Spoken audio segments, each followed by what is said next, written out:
Durbania. I'm Durbin, and gonna read way too much into Zootopia. I just watched it, and I just watched it in 3D. Can you see the indent on my nose? Can you? I don't know if you can, but there is one there because, you know, it's a long movie, and I just watched it in 3D. Reading way too much into Zootopia because this coming weekend, we got The Secret Life of Pets. So I thought, hey, should read way too much into a talking animal movie the week preceding a talking animal movie while wearing a talking animal movie t-shirt. Booyah! We got this. Okay. I kind of already reviewed Zootopia a long time ago. Rapthorn and I reviewed it. We gave it our stars. I won't spoil it for you, but at the end of this video, you know, our little ending thingy with the little link thingies, I'll put the links to the spoiler-free and spoiler talk for Zootopia so you can check out Rapthorn and I's review of that movie. So I'll just reiterate real quick that I really liked this movie. I really enjoyed it. I had so much fun watching this movie, and then whatever reason I didn't see it a second time on the big screen, so I got to watch it again right before I, sat here to read way too much into it, and it was like even more fun to watch it again. It's just such a fun and happy movie.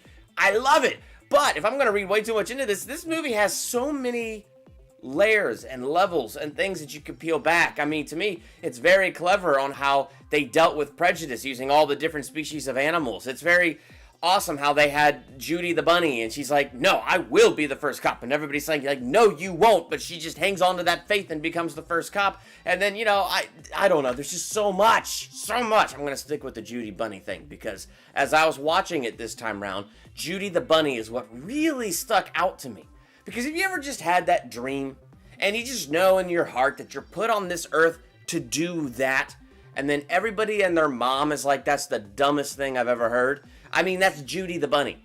Now, as you're watching this, it's like an animated cartoon movie, so it's like, yeah, that's good idealism for the movie. But that's what this movie was saying.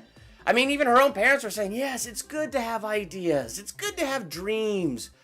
It's even better to be complacent and give up those dreams. That's how we learn to really be happy and live really good lives.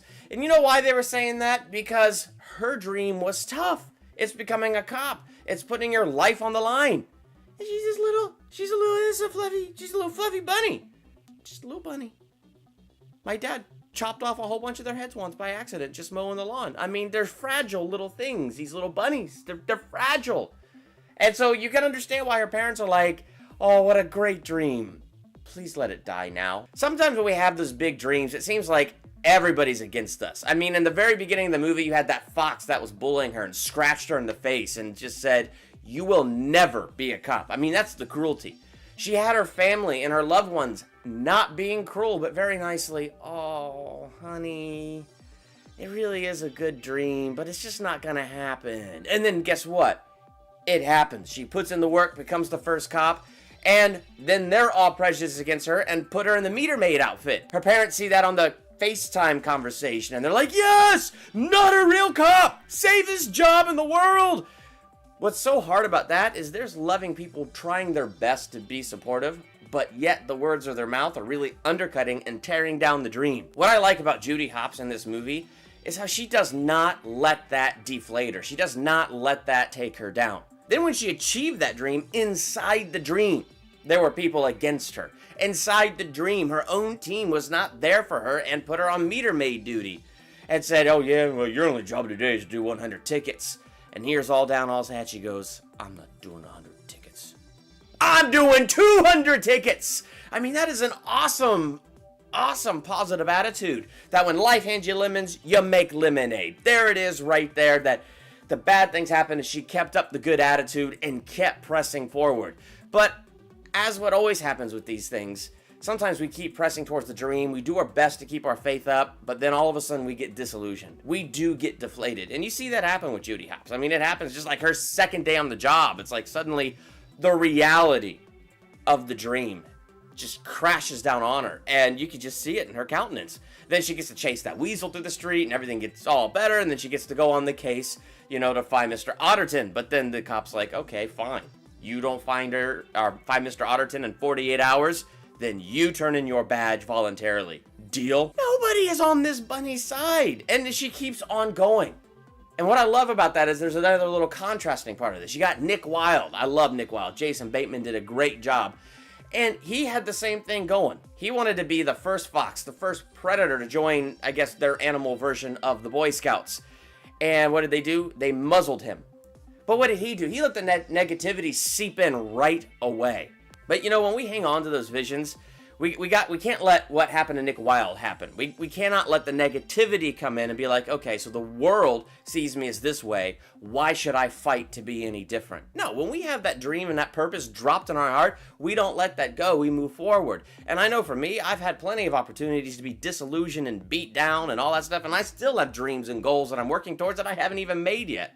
But I could keep going forward even when I hit just hardcore reality, because I do this with Jesus and I don't do this alone. And it's just awesome to know that he's with me. And I really do believe a lot of the dreams and things in my heart are things he put in my heart. And so he's with me to help me fulfill those things. And so it's awesome the way that God can put those things in our hearts. And then when the reality of life hits, because it will hit, we will be up one moment, we'll be down the next. Just like Judy Hopps when she was doing that whole press conference, and just not even meaning anything bad and not even realizing what she did, turning the whole world prejudice against predators.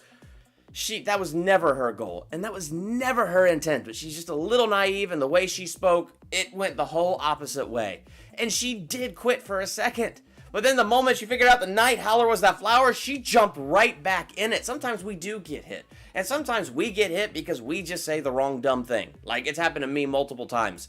Truth is, we can't stay down. Just like Judy Hopps, she didn't stay at the carrot farm. She got right back into the fray, saved the city, turned things back around. So we can't let things get us down. When we fall, we got to let Jesus be there to pick us back up, to wipe off the dust, to bring healing into our lives, and to keep walking us forward. That's what I've discovered in my life. It's forward motion. Let the past be the past. Yeah, I've said some dumb things. I've done some dumb things. I've been knocked down. I've tripped over myself and fallen down. But through all of it, Jesus is there to keep me going forward. And that's what I found true in my life. And if I was reading way too much into Zootopia, that's what I see. The message I see is keep the faith. Because we have big dreams and they seem unrealistic, but we just got to move forward towards those things that we feel like is our purpose in our hearts, that we just have been put on this earth to do. And what's awesome is when we hit the hard reality of life and see the hard work that goes behind the dream, not be given up or discouraged by it, but moving forward in God's strength to do what we're called to do. That's kind of what I see in the movie. If you saw Zootopia, what did you think? Be sure to let me know in the comments. How many stars out of 5 would you give it? Also, you can check out the links to check out our spoiler-free and our spoiler talk that Rapthorn and I did for Zootopia. You can check all of that out. I'm Durbin. Thank you so much for checking out Durbania.